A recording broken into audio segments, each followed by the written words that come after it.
Dear Rabbi Singer, I have watched on previous videos of yours and have had a question. I'm Egyptian by origin. My uncle died by an Israeli sniper, and I have had a long time a bad attitude towards Jews. Meanwhile, I have come to the conclusion that Jews and Muslims have more together in common than against each other. This thinking I have is largely because of your wise use of words and your explanations about Christianity and Islam.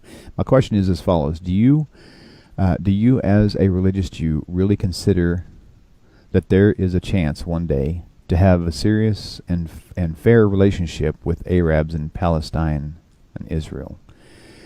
Can we one day live in peace together without sacrificing our beliefs and values? I wish this is possible very much, and I'm looking forward to your answer. So there you go. Wow, that's a very thoughtful question.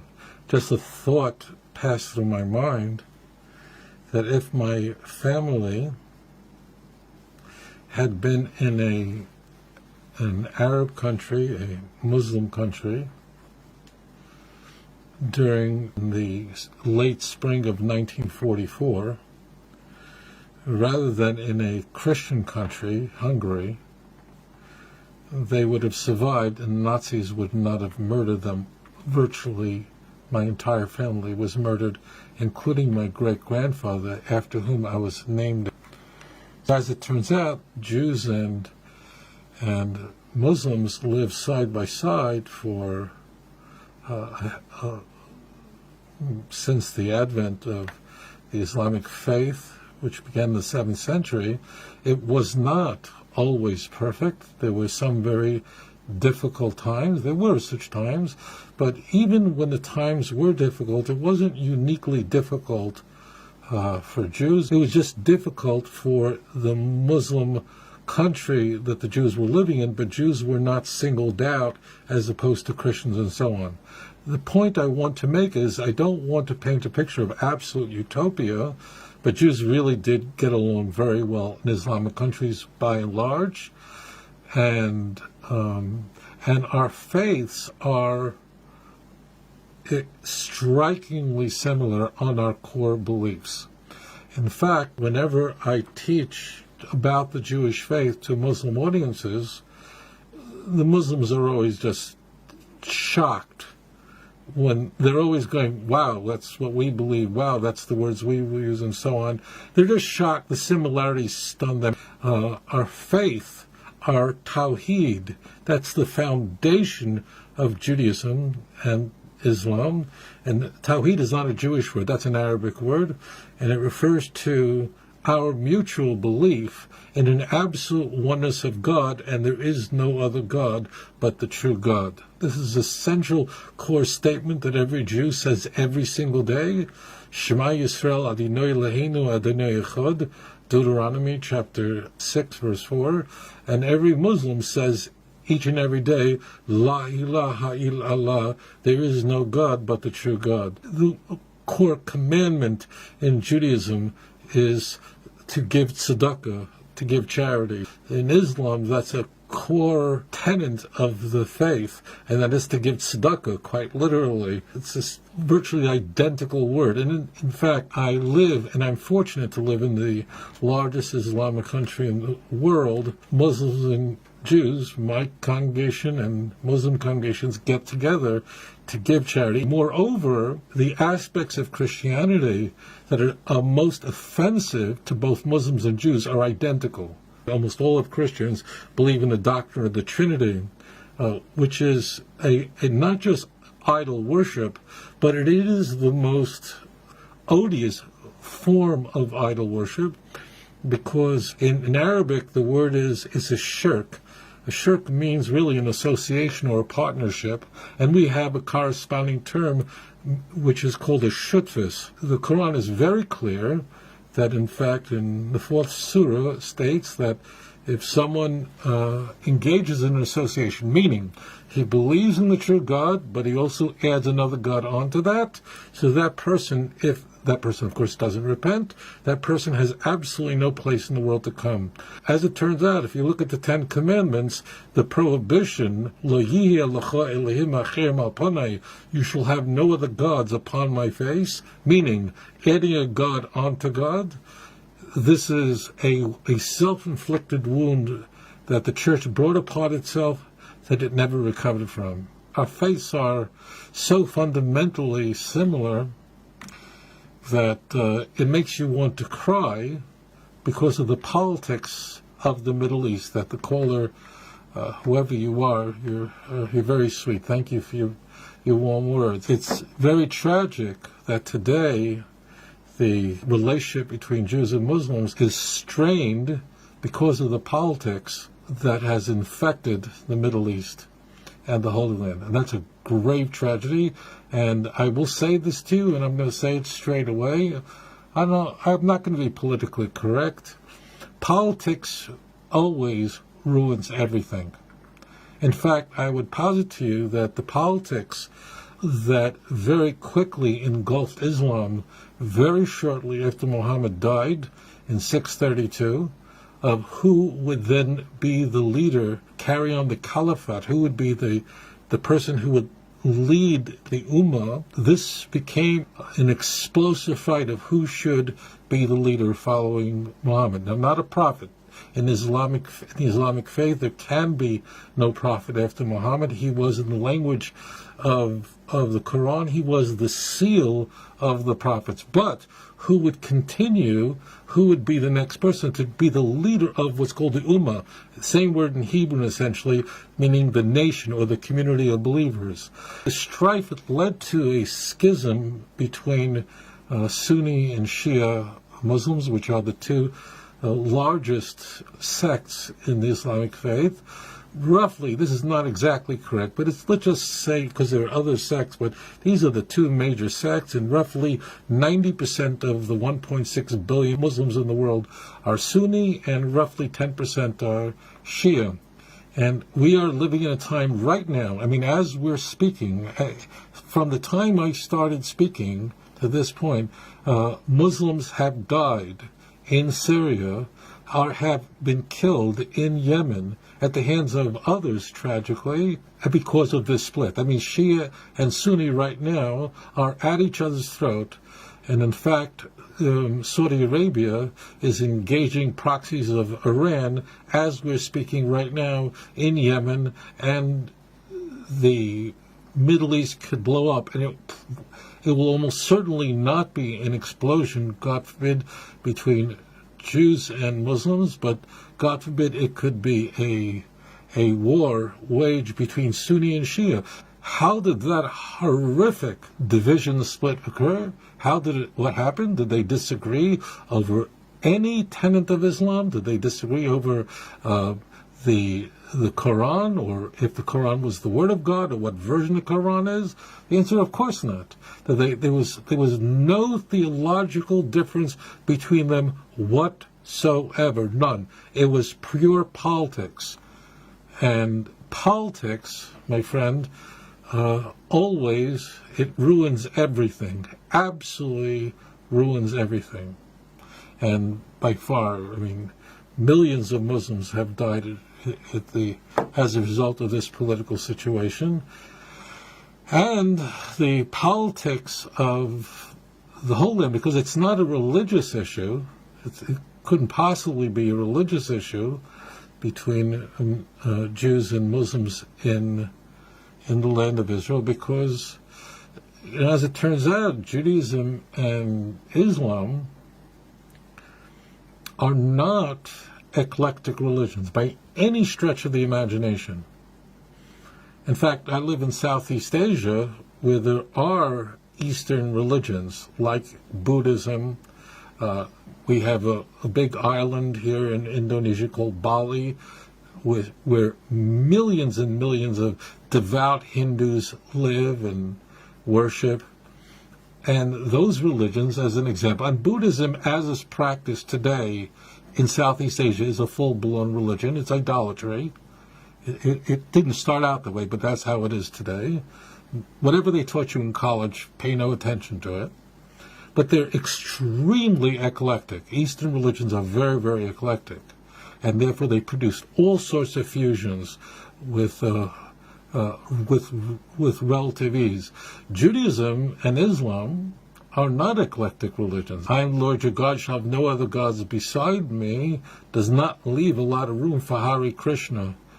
Jews will be first to say that they have no, I think Muslims will do it first. I think Muslims will say very frequently that they have a great respect for the Jewish faith, and they don't have a problem with Judaism. I hear it all the time. In fact, I've seen it. I have seen Muslim leaders and so on say, we don't have a problem with the Jews or Judaism, we have a problem with Zionism. That's amazing. So these are people who are, these are the people who would be the most antagonistic towards the state of Israel, and they're saying, we don't have a problem with Judaism, we respect Judaism. They'll say that openly. Now, Islam, doesn't, is not the kind, doesn't have that kind of Eastern approach to religion. To respect the Jewish faith means a lot. Of course, it isn't an accident that almost all the prophets that Muslims believe in and follow that are known, are almost, not all, but almost all of them are Jewish. The 25 mentioned in the Quran, not all, but almost all are Jewish. And in fact, the Jewish prophets that are even not mentioned in the Quran are accepted by Muslims, like Isaiah. Isaiah is mentioned nowhere in the Quran. Muslims consider Isaiah to be a prophet. He was a Jew. So the bottom line is that politics ruins everything, and as it turns out, the crisis, and it is a crisis that breaks my heart, because what am I going to do? I'm going to make up stuff. Arabs are B'nai Yishmael, and my cousins. I mean, literally. And the B'nai Yitzchak were cousins, were family. I mean, it really just hurts. I want to talk about the Middle East. Do I think that the Americans are going to step in, and Mahmoud Abbas, who represents every Muslim, and Tzipi Livni represents every Jew, are going to get together and they're going to forge a peace plan, and then the answer is, I'm going to be very straight with you, because you didn't ask this question because you had nothing else to do with your time. It's obviously very important to you. So the answer is, I don't believe that will ever happen. Everything is possible, and I'm not hearing voices from God, and I'm not seeing visions or anything like that. But I think that folks who think that the Europeans or Americans could dictate to the Arabs and Jews, this is just not going to work. And the red lines are in a place where it's impossible. There's issues of Dar al-Islam. It will not happen. What might very well happen is that the Sunni Arab states may feel so threatened by countries like a country like Iran and its proxies that it may draw a closer relationship with Israel when it feels less threatened by that. That's possible, but I don't believe that. I have never, and when I lived in Jerusalem, I taught classes for Arabs who were all Sunni, and I have never, those who know me know I have a lot of Muslim friends, lots. I have never heard the words from a Muslim in my life that when something remotely resembling, Mahmoud Abbas, sure, he's a great guy and he really does represent me. I have heard I have heard Arabs pouring their guts out by how corrupt they feel, and so on the other side. I don't know many people who, for instance, think that, many Israelis who think that Tzipi Livni represents them. I don't think any of that is going to happen. Everything is possible, but I don't think it will happen. And I'm going to say this, and I hope no one will be angry, but I think if someone thinks it will, it's just delusional. And I believe that the only way that Jews and Arabs and peoples of all nations will celebrate together and dance in the streets of Jerusalem together with love and harmony and of one accord is with the coming of Mashiach and no other way. I believe that. Machon Abbas is in the 10th year of a 4-year term. It's just not happening. People who think that way are not living in reality. There's a lot of pain, there's a lot of hurt, plenty of it to go around, and sort of trying to dredge up, what this happened, none of that means anything. No one's going to give up Jerusalem. It's just not happening. So we have a God, and there's only one God, and His glory will be manifest throughout the world. And that's when peace will grip the world. That's when lo yisa goy el goy cherev v'lo yilmudu oid milchama, nation will not lift up sword against nation, neither will they learn of war anymore. That will only happen in the Messianic age. This long, bitter darkness, please God, will come to an end. And one other point should be made, and that is when Mashiach comes, when the Messiah comes, and please, it will be quickly in our time, there will not be many religions. There will only be one religion in the world. We're told this by all the prophets. There is no theme that's more central to Scripture than that the enemies of God will be destroyed. These are Gog and Magog, which appears in the Quran and so on, and that God's glory will fill the world, and the world will turn to God. And as the prophet Zephaniah Tzefaniah said, he was a contemporary of Jeremiah, in chapter 3, verse 9, God is speaking here, I will make the people, the nations, of a pure speech, so they will all invoke the Lord by name and serve Him, and this is the key point, of one accord, shoulder to shoulder. That's very important. That's the most important feature of the Messianic age, more than anything, is that the whole world will worship God together in unison. The knowledge of God will cover the world as the water covers the sea. Isaiah chapter 11, verse 9. That's what we look forward to. We look forward to the Messianic age because the Messianic age is not a time when there will be many different religions. There will be one faith, and everyone will serve that one true God. And as a Jew, I could say about every Muslim who's a true Muslim believes that Abraham was a prophet of blessed memory, that Yitzchak, Isaac, was a prophet of blessed memory, that Yaakov was a prophet of blessed memory. And if a Muslim denies any of those great men their prophethood, then they're not Muslims. They can't be a Muslim. So the day will come, and please God soon, when we will be joined together, but it will be an act of God. It will not be an act of the United Nations, the Quartet, the Chinese, the Koreans. It will be because the God who created the heavens and the earth will bring together our peoples. One other point should be made, because in Jewish literature this is addressed specifically with regards to the Bnei Yishmael, the Banu Yishmael. The Torah tells us something very interesting. As you can imagine, when Abraham, Avram Avinu, when he passed away, he was a powerful prince. He was a person of enormous import. In his life, he defeated 4 major kings. He was just a renowned world figure. And when he passed away, it was an immense tragedy. He was buried in Hebron. You can only imagine the size of the funeral procession, how many people were there to bury this great man who passed away. But the Torah says, the Torah of Moses of blessed memory, and Moses is mentioned in the Quran far more frequently than any other prophet, and is described by Muslim in Islamic faith as one who had a unique, very unique prophecy, because he spoke to God face to face without any intermediary. But we are told in Genesis 25, verse 9, the Torah does something very unusual, and that is, it tells us that when it came to the burial of Avram Avinu, so it says there that Yitzchak and Yishmael together came and they buried their father. And I assure you, there were many more people there. The Torah wasn't interested.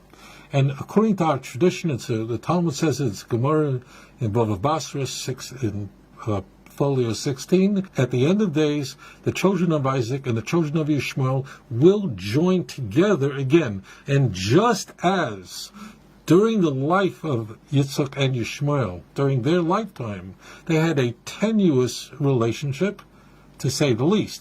But the Torah goes out of its way. There's not an extra word in the Torah. There's not an extra ayah. There's not an extra passive verse in the Torah. The Torah goes out of its way to say that although there was tension, although there was great difficulty, at the end they came together.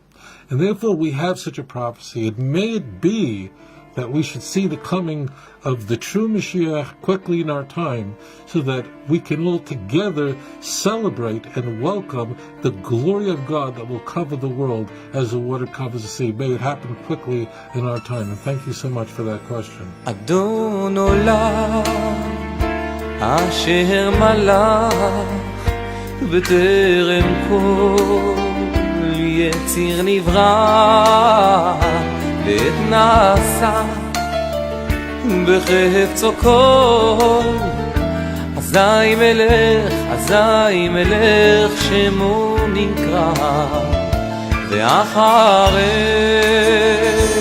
ככלות הכל לבדו ימלוך נורא והוא היה